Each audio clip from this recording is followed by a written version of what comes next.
Russia Ukraine युद्ध स्थिति संगीन हेबारे लागिछि। यूक्रेन में फसी रहिछन्ति बहु भारतीय।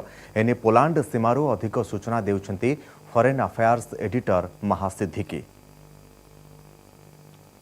रूस और यूक्रेन के बीच में संघर्ष इस वक्त जारी है, जहां एक तरफ रूसी सेना ने कल खेरसन नामक टाउन को अपने कब्जे में कर लिया, वहीं दूसरी तरफ वो अब अपनी नजरें गड़ाए हुए हैं यूक्रेन की राजधानी कीव पर और एक बड़े शहर यानी कि यूक्रेन के दूसरे बड़े शहर पर, जिसका नाम है खार्किव। खार्किव ऐसी जगह है जहां पर बहुत सारे भारतीय नागरिक भी फंसे हुए थे। उसकी बात हम बाद में करेंगे, लेकिन पहले आपको जो ग्राउंड पे स्थिति है उसके बारे में और जानकारी देते हैं।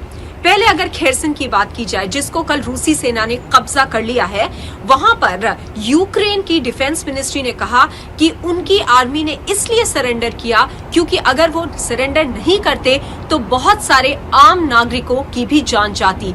इसलिए सिविलियन कैजुअलिटी को बचाने के लिए उन्होंने खेरसन में सरेंडर कर दिया। लेकिन जहां तक राजधानी कीव की बात करी जाए, वहां पर यूक्रेन की सेना ने अपनी पूरी ताकत झोंक दी है, इतनी कि रूस की सेना पिछले 2 से 3 दिन कीव को चारों तरफ से घेर कर बैठी है, लेकिन फिर भी कीव को वो कब्जा नहीं कर पाए हैं। कीव में हमने देखा है कि वहां के जो राष्ट्रपति हैं, राष्ट्रपति ज़ेलेंस्की, उनको यूनाइटेड स्टेट्स यानी अमेरिका ने ये तक कहा कि आपको हम वहां से बाहर निकाल लेते हैं क्योंकि आप रूसी सेना की हिट लिस्ट पर हैं अपने परिवार के साथ। लेकिन उन्होंने कहा मैं यहीं रहूंगा, अपने लोगों के साथ लड़ूंगा। तो एक प्रेसिडेंट ज़ेलेंस्की यानी कि राष्ट्रपति ज़ेलेंस्की हैं जो इस वक्त एक बंकर में हैं। दूसरी तरफ उनके पार्लियामेंट के बहुत सारे ऐसे मेंबर्स हैं जो कि खुद आर्म्स लेकर बाहर पेट्रोलिंग कर रहे हैं और हर चेक पॉइंट को चेक कर रहे हैं कि रूसी सेना कहीं से घुस ना जाए। तीसरा हुआ खार्किव।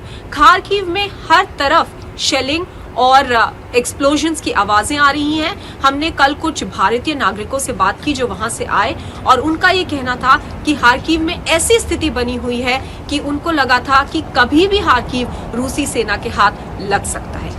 अगर भारतीय छात्रों की बात करी जाए तो भारत का ये कहना है कि 60 से 70% भारतीय छात्र और नागरिक यूक्रेन से बाहर निकाले जा चुके हैं। इनमें से आधे भारत लौट चुके हैं और जो आधे बचे हुए हैं उनके लिए फ्लाइट्स का इंतजाम किया जा रहा है। ये ज्यादातर पोलैंड, स्लोवाकिया, हंगरी और रोमानिया से लाए जा रहे हैं। जो भारतीय छात्र अभी यूक्रेन में फंसे हुए हैं वो ज्यादातर ऐसे छात्र हैं जो ईस्टर्न साइड, यूक्रेन के ईस्टर्न साइड में पढ़ाई कर रहे थे। अगर रूसी सेना की बात करी जाए और उनके आक्रमण की बात करी जाए तो सबसे पहले वो डॉनबास रीजन में घुसे। डॉनबास रीजन पहले से ही सेपरेटिस्ट के हाथों में था, तो उसके आगे जब रूसी सेना बढ़ी तो वो ईस्टर्न साइड में ही घुसी। और खार्किव क्योंकि यूक्रेन का दूसरा बड़ा शहर है, वहां दूसरे दिन से ही एक्सप्लोजन्स और शेलिंग की खबरें आ रही थी, जिसकी वजह से इन छात्रों को बाहर निकलने से मना किया गया था। ये छात्र बेसमेंट में या कोई ऐसी जगह जो सेफ हो वहां पर 6 दिन तक थे। उसके बाद बहुत सारे छात्रों के पास खाने पीने और पानी का साधन खत्म हो गया था, जिसकी वजह से बहुत स्टूडेंट्स ऐसे थे जिन्होंने खतरा मोल लेकर बाहर निकलकर ट्रेनें ली और वेस्टर्न बॉर्डर तक आए और फिर फाइनली पोलैंड के थ्रू उन्होंने अपने आप को इवैक्यूएशन के लिए तैयार किया, भारतीय बस में बैठे यहाँ पर। लेकिन ये जो पूरी उनकी जर्नी थी ये उन्होंने खुद करी और बिना किसी एडवाइजरी के इसलिए करी क्योंकि वो बिल्कुल डेस्परेट थे, उन्हें और कुछ नजर नहीं आ रहा था अपनी जान बचाने के लिए। अभी भी खार्किव में बहुत ऐसे छात्र हैं जो फंसे हुए थे।